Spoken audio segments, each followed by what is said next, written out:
ఈ వీడియోలో రీసెంట్‌గా ఏపీడీఎస్సీ 2025 అప్లికేషన్స్ వచ్చిన దాంట్లో 36,305 అనే అప్లికేషన్స్ వస్తే, అందులో మోస్ట్‌గా అమ్మాయిలు అప్లై చేసింది 2,03,000.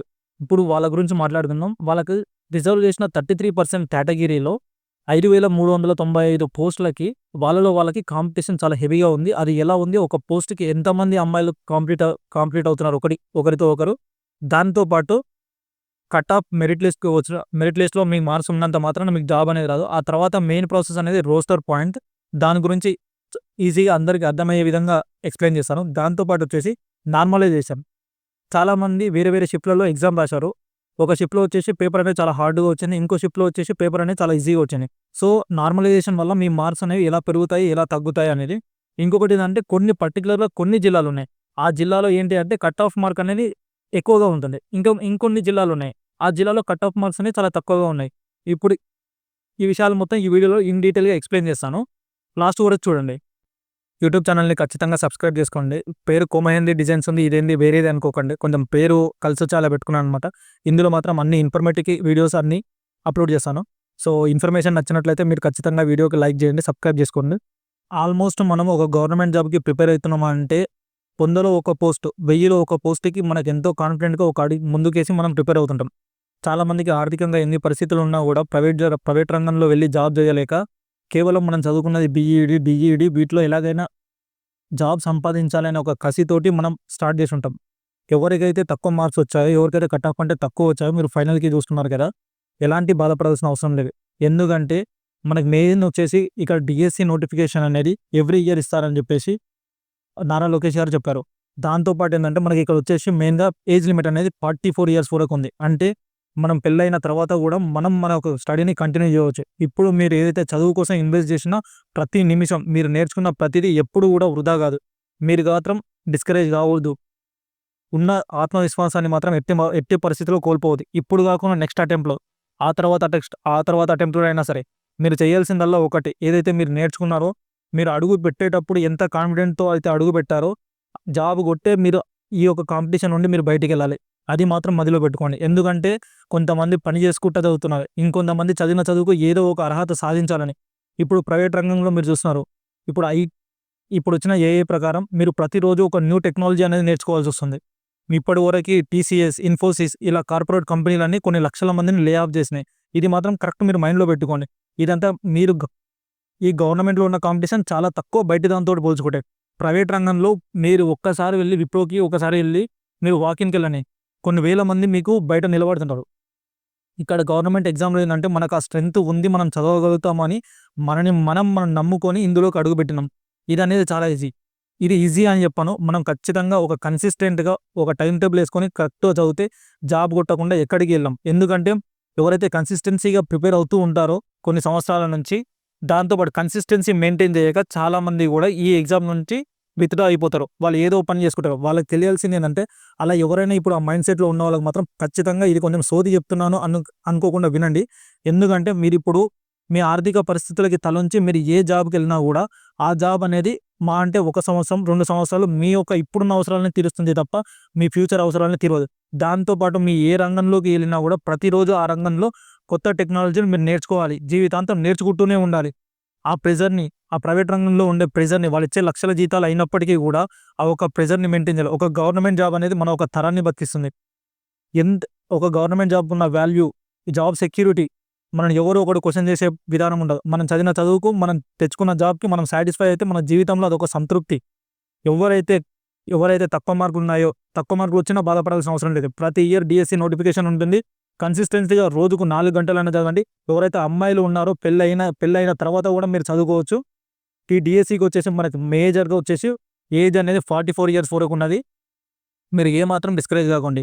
ఇంక ఎవరైతే ఇప్పుడు ఆర్థిక పరిస్థితులలో అబ్బాయిలు, అమ్మాయిలు ఉన్నారో అనవసరంగా మీరు డీవియేట్ అయ్యి ఏదో ఒక జాబ్ చేయకండి. ఒకవేళ మీరు ఆ జాబ్ చేస్తున్నా గూడా ఇప్పుడున్న డీఎస్సీ ఏదైతే స్టార్ట్ చేశారో ఆ డీఎస్సీలో జాబ్ కొట్టాల్సిందే మీరు. ఎందుకంటే ఈ ప్రైవేట్ రంగంలో రానులో మీకెప్పుడు జాబ్ తీసేసినా గూడా అవే ఆర్థిక పరిస్థితులు మీ జీవితాంతం వెంటాడుతూనే ఉంటాయి. ఒక్కసారి అవగాహన తెచ్చుకోండి. ఒక్కసారి మీ మైండ్‌ని మిమ్మల్ని మీరు పరిశీలించుకోండి. మీ జీవితంలో ఏదైనా ఒక అడుగు ఏసినాము అంటే అది మన జీవితానికి ప్లస్ పాయింట్ చేసేలా ఉండాలి. అది జీవితాంతం. అదే ఈ డీఎస్సీ నోటిఫికేషన్. దీంతో పాటు చాలా గవర్నమెంట్ ఎగ్జామ్స్ ఖచ్చితంగా ఈ ఇయర్ ఎండ్ వరకి గానీ, నెక్స్ట్ ఇయర్ ఎండ్ వరకు గానీ చాలా నోటిఫికేషన్స్ వస్తున్నాయి. ఒక్కసారి మనం ఏదైతే ప్రిపరేషన్ స్టార్ట్ చేశామో, ఆ ప్రిపరేషన్‌లో వచ్చిన నాలెడ్జ్ అనేది మన మైండ్‌లో ఉన్న నాలెడ్జ్ మాత్రం మనల్ని ఎవ్వరు తీసుకోలేరు. అది మాత్రం పక్కా. మీరేదైతే ప్రతి క్షణం మీ చదువు మీద ఇన్వెస్ట్ చేశారో, మీరు దానివల్ల నేర్చుకున్న ప్రతీదీ మీకు ఉపయోగపడుతుంది. ఈ సబ్జెక్ట్ పరంగా కాకుండా మీకు లోకంలో వివిధ రంగాలలో మీకు అవగాహన చాలా పెరుగుతుంది. సో, దయచేసి ఎవరైతే ఇప్పుడు కాన్ఫిడెంట్‌ని కోల్పోతున్నారో వాళ్ళు ఇంకోసారి గట్టిగా మీరు మొదట ఎందుకు స్టార్ట్ చేశారో గుర్తు తెచ్చుకొని ఖచ్చితంగా ఇప్పుడు మీరున్న ప్రిపరేషన్‌ని మాత్రం కంటిన్యూ చేయండి. ఈ యొక్క రిజల్ట్స్ తోటి సంబంధం లేకుండా ప్రతిరోజు మీరు వేరే పని చేస్తున్నా సరే, ఏదైనా చేస్తున్నా ఒక హోప్ పెట్టుకోండి జీవితంలో. ఎలాగైనా ఈ జాబ్ కొట్టాలి అని చెప్పేసి. ఎందుకంటే బీఈడీ, డీఈడీ ఎవరైతే చేశారో వాళ్ళు పర్టిక్యులర్‌గా ఈ ఎగ్జామ్ కోసం చాలా సంవత్సరాల కోసం చదువుతూ ఉన్నారు. అలా దాదాపు 7 సంవత్సరాలు పడ్డ ఈ నోటిఫికేషన్‌లో చాలామంది ఈ నోటిఫికేషన్‌లో ఖచ్చితంగా జాబ్ సంపాదిస్తారు. అలాగే మీరు కూడా ఇప్పుడు కాకుండా నెక్స్ట్ నోటిఫికేషన్‌లోనైనా ఖచ్చితంగా జాబ్ కొట్టగలుగుతారు. సో, ఇంత సోది చెప్తున్నాను అనుకోకండి. ఎందుకంటే నేను ఒకానొక టైంలో నేను గివ్ అప్ ఇద్దాము అనుకున్నప్పుడు నన్ను మోటివేట్ చేసిన మెంటర్ నాకు తెలుసు.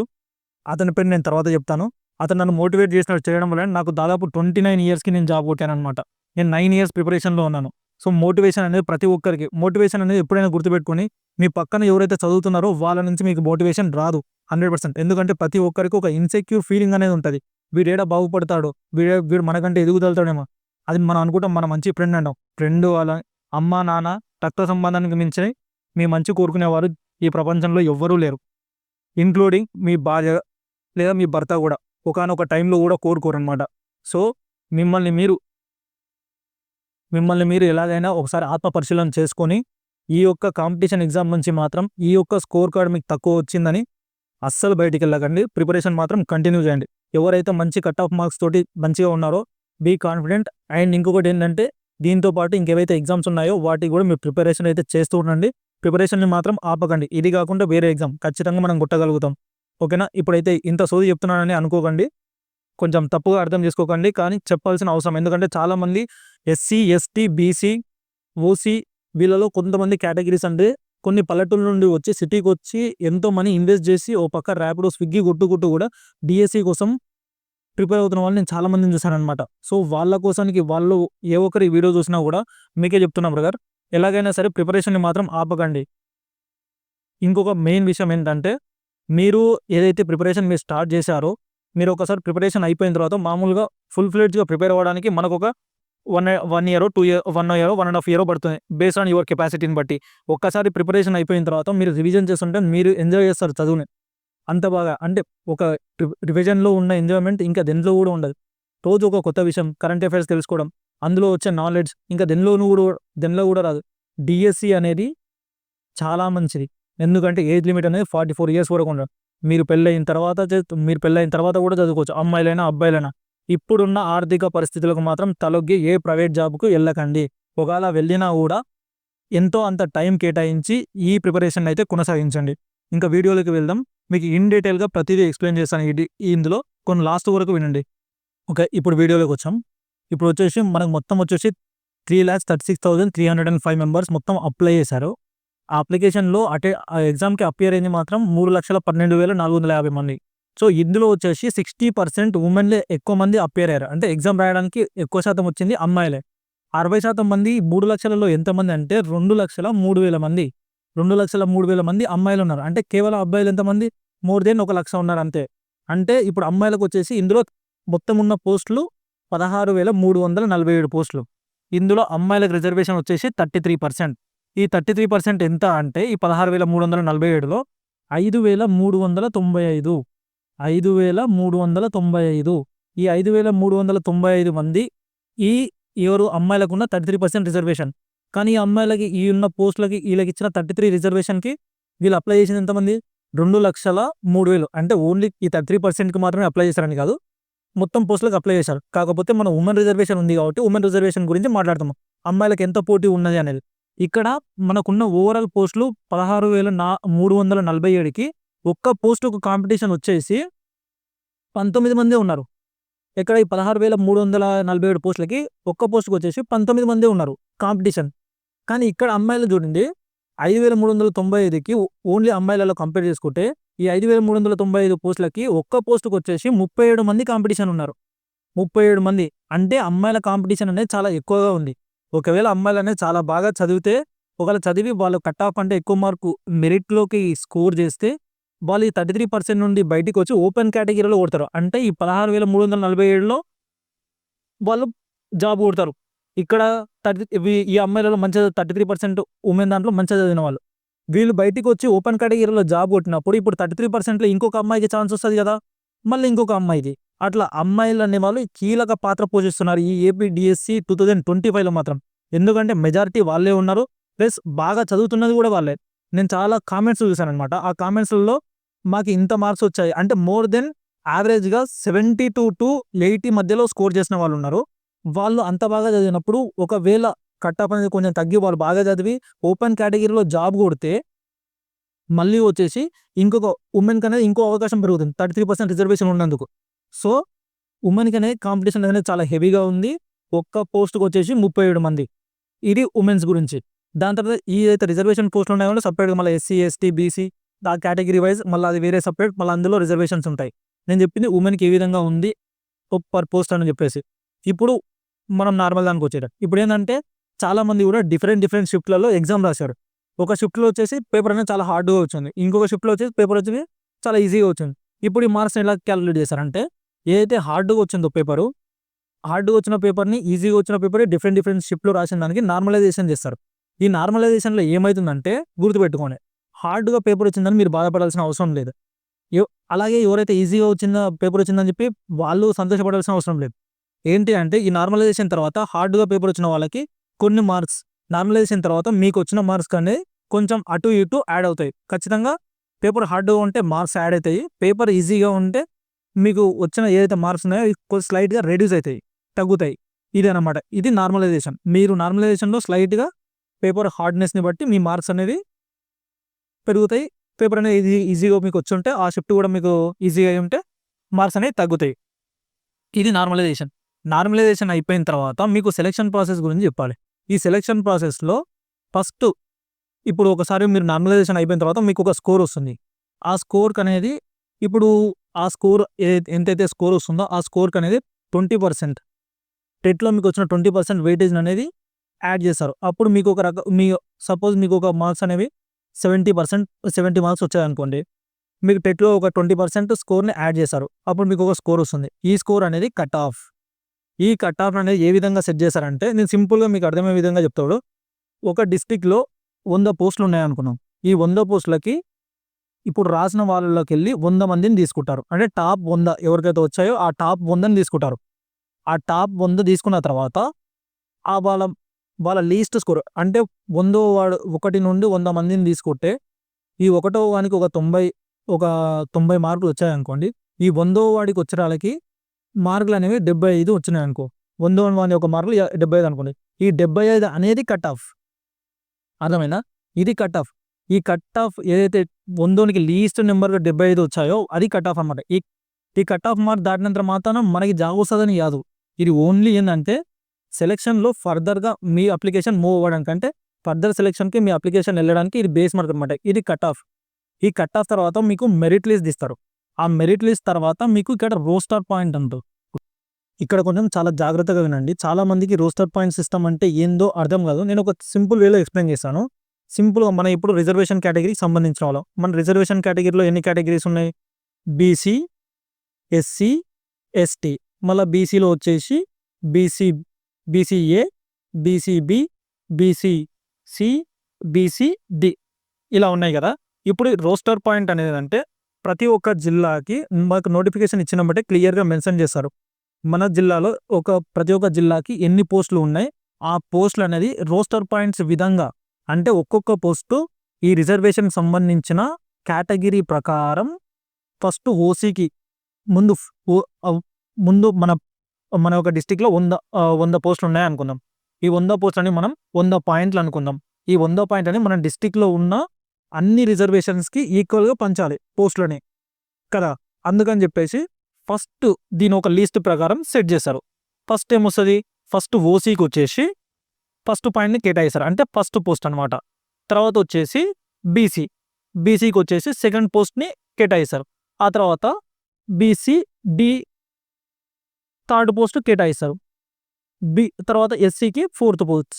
ఇలా అంటే ఒక కేటగిరీ రిజర్వేషన్ తర్వాత ఇంకో కేటగిరీ రిజర్వేషన్ వాళ్ళకి ఇట్లా ఏదైతే జిల్లాలో ఉన్న ప్రతి పోస్ట్‌ని సబ్జెక్ట్ వైస్‌గా ఎన్నైతే పోస్టులు ఉన్నాయో ఆ పోస్టులని కేటగిరీ వైస్‌గా ఈ రిజర్వేషన్ లిస్ట్‌ని తయారు చేశారు. ఇప్పుడు ఈ లిస్ట్ ప్రకారం మెయిన్ ఎఫెక్ట్ అయ్యేది ఇక్కడనే అయితదనమాట. ఇప్పుడు సపోజ్ మనం ఫస్ట్ పాయింట్ వచ్చేసి బీసీఏకి వచ్చేసి 75 మార్కులు వచ్చాయి. ఇతనికి వచ్చేసి జాబ్ వచ్చింది. తర్వాత ఈ లిస్ట్‌లో ఏదైతే రిజర్వేషన్ లిస్ట్‌లో తర్వాత ఉన్న వ్యక్తి బీసీడీ. అంటే రిజర్వేషన్ ప్రకారంగా లైన్‌లో ఉన్న వ్యక్తి బీసీడీ. ఈ వ్యక్తికి 72 మార్కులే వచ్చాయి. ఆయన జాబ్ వచ్చింది. కానీ ఇంతవరకు ఎండ్ అయిపోయింది అనుకోండి. తర్వాత ఉన్న వ్యక్తి బీసీబీ. అందరూ బీసీ సెక్షన్‌కి చెందిన వాళ్ళే. అందరూ బీసీకి చెందిన వాళ్ళే. కాకపోతే బీసీబీకి 74 మార్కులు వచ్చాయనుకోండి. ఇక్కడ బీసీడీ అన్నవానికంటే ఇక్కడ బీసీబీఓనికి ఎక్కువ మార్కులు వచ్చాయి. అయినా కూడా ఉద్యోగం ఎవరికి వస్తది? బీసీడీఓనికి వస్తది. ఎందుకు అంటే ఇక్కడ మెయిన్ అర్థం చేసుకున్న పాయింట్ ఒక్కటే. ఏదైతే మనకు రిజర్వేషన్ కల్పించారో ఆ రిజర్వేషన్ అనేది ఒక లైన్ ప్రకారం, ఒక సీక్వెన్సీ ప్రకారం మనకు నోటిఫికేషన్‌లో విడుదల చేసుంటారు. మీకు ఎక్కువ మార్కులు వచ్చినప్పటికీ మీకంటే తక్కువ మార్కులు వచ్చిన వారు మీకంటే ముందు కేటగిరీలో ఉన్నట్టయితే మీకంటే ముందు రిజర్వేషన్ కేటగిరీలో ఉన్నట్టయితే వాళ్ళకి ఆ జాబ్ వస్తుందన్నమాట. సో, మీకు ఎక్కువ మార్కులు వచ్చినా కూడా ఈ యొక్క రిజర్వేషన్ ఏదైతే ఈ రిజర్వేషన్ గాని ఈ రోస్టర్ పాయింట్ మీదనే మీ యొక్క ఉద్యోగం అనేది వస్తుందా లేదా అనేది ఆధారపడి ఉంటది. ఇదనమాట రోస్టర్ పాయింట్ అనేది సింపుల్‌గా అది ఒక రిజర్వేషన్ లిస్ట్. ఏ కేటగిరీకి ఒక జిల్లాలోనే ఉన్న పోస్టులకి ఏ కేటగిరీ ఒక లైన్ ప్రకారం ఒక సీక్వెన్స్ ప్రకారం ఒక లిస్ట్ రాస్తారు. దాని ప్రకారం ఫస్ట్ పోస్ట్ వీనికి, సెకండ్ పోస్ట్ వీనికి, థర్డ్ పోస్ట్ వీనికి, ఫోర్త్ పోస్ట్ వీనికి అని ఇస్తారు. దాని ప్రకారం వాని వంతు వచ్చినప్పుడు వానికి తక్కువ మార్కులు వచ్చినప్పటికి కూడా వానికి జాబ్ ఇస్తారు. వాని తర్వాత నీకు ఎక్కువ మార్క్స్ వచ్చినా కూడా ఒకవేళ నీకు అప్పటికి ఛాన్స్ ఉంటే జాబ్ ఇస్తారు. లేదంటే నీకంటే ముందు వంతోటే ఎండ్ అయిపోతుంది.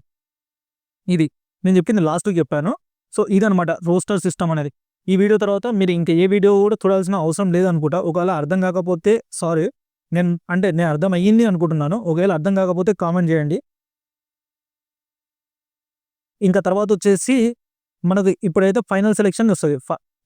రోస్టర్ లిస్ట్ తర్వాత ఫైనల్ సెలక్షన్ లిస్ట్ అనమాట. ఈ ఫైనల్ సెలక్షన్ లిస్ట్‌లో ఎవరి పేరైతే ఉంటుందో వాళ్ళకి జాబ్ వచ్చినట్టు.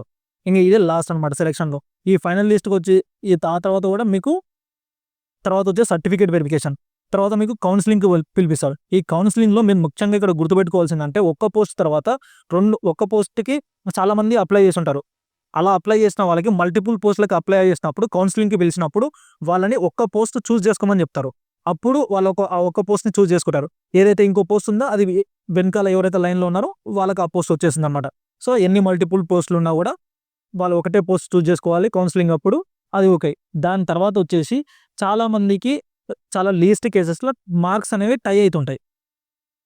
సేమ్ కేటగిరీ ఉంటుంది. సేమ్ మార్క్స్ వచ్చుంటాయి. అప్పుడు జాబ్ ఎవరికి ఇయ్యాలి అంటే చాలామందికి తెలిసిన విషయం.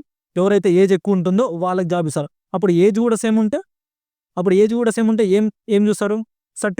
సర్టిఫికేట్స్‌లో అంటే మనం చేసిన డిగ్రీ గాని ఏదైతే ఇంటర్ గాని డిగ్రీలో 10థ్‌లో ఏవైతే మార్క్స్ ఎక్కువ వచ్చాయో దాన్ని తీసుకుంటాం అనుకుంటాం కదా! దాంతో పాటు మెయిన్‌గా వాళ్ళు కన్సిడర్ చేసేది అంటే ఇప్పుడు ఆ పోస్ట్‌కి వచ్చేసి బీఈడీ ఎలిజిబుల్ అనుకోండి. ఈ బీఈడీలో రిలేటెడ్ సబ్జెక్ట్ ఉంటదా? Same subject. ఇప్పుడు ఏదైతే అప్లై చేసారో సేమ్ సబ్జెక్ట్‌లో ఆ బీఈడీకి సంబంధించిన సేమ్ సబ్జెక్ట్‌లో ఎక్కువ మార్కులు వస్తాయా? ఆ ఎక్కువ మార్కులు వచ్చిన పర్సన్‌ని కన్సిడర్ చేస్తారు. ఆ తర్వాతనే 12థ్‌లో గాని, 10థ్‌లో గాని వచ్చిన మార్కుల్ని కన్సిడర్ చేస్తారు. ఒకవేళ అతనికి ఈ బీఈడీలో సేమ్ సబ్జెక్ట్‌కి సంబంధించిన దానికి ఎక్కువ పర్సెంటేజ్ వచ్చిందనుకో, అంటే మార్క్స్ ఎక్కువ సేమ్ జాబ్ ఉండి ఆ బీఈడీలో ఎక్కువ పర్సెంటేజ్ కూడా సాధించి సేమ్ సబ్జెక్ట్ కూడా ఉన్నదనుకో అతన్ని ఆ జాబ్‌కి సెలెక్ట్ చేస్తారనమాట. సో, ఇది మొత్తం వచ్చేసి సెలక్షన్ ప్రాసెస్. ముందుగా హెవీ కాంపిటీషన్ ఉన్న డిస్ట్రిక్ట్స్ మాత్రం కృష్ణా, గుంటూరు, చిత్తూరు. ఎందుకు చాలా ఎక్కువ కాంపిటీషన్ ఉంటుంది అంటే ఇక్కడ దాదాపు చాలామంది కూడా హై స్కోర్ చేసిన వాళ్ళు చాలా ఎక్కువ మంది ఉన్నారు. లాస్ట్ టైమ్ తోటి పోల్చుకుంటే ఇక్కడ ఎవరైతే హై స్కోర్ చేశారో హై స్కోర్ చేసిన వాళ్ళు చాలా మంది ఉండడం వల్ల ఈ యొక్క డిస్ట్రిక్ట్స్‌లో మాత్రం కట్ ఆఫ్ మార్క్స్ అనేవి చాలా హెవీగా ఉంటాయి. నార్మలైజేషన్ ముందు కూడా. ఆ తర్వాత చాలా తక్కువగా కొంచెం తక్కువగా ఉన్నవి డిస్ట్రిక్ట్స్ ఏంటివంటే కట్ ఆఫ్ తక్కువగా ఉన్న డిస్ట్రిక్ట్స్ విశాఖపట్నం, ఈస్ట్ గోదావరి, నెల్లూరు. ఇందులో మాత్రం కట్ ఆఫ్ అనేది జర తక్కువగా ఉంటుంది ఈ డిస్ట్రిక్ట్స్‌లో మాత్రం. Thank you so much. కొంచెం వీడియో అనేది చాలా లెంతీ అయింది.